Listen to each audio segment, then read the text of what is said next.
આજે શ્રાવણ માસની સર્વને શુભેચ્છા અને ખાસ કરીને નાગપંચમીના દિવસે સર્વે નગરજનોને ખૂબ ખૂબ શુભેચ્છા.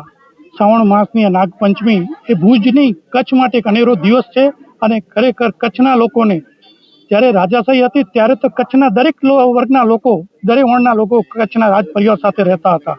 પણ આજે પણ હું આપને કહીશ કે જ્યારે કચ્છ ઉપર જ્યારે લડાઈ થઈ ત્યારે કચ્છના દરેક વર્ણના લોકો અને ખાસ કરીને જે હિંગલાજ પીરસવા નાગાબાઓની આખી જમાત જાતિ હતી એ પણ આ યુદ્ધમાં શાહ બુલંદ ખાન સામે લડ્યા હતા.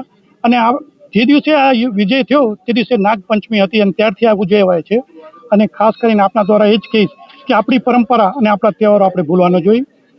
જ્યારે લોકશાહી છે છતાં પણ આજે રાજાશાહી પરંપરા પ્રમાણે અમે આ પૂજા અર્ચના નિભાવી રહ્યા છીએ. આભાર.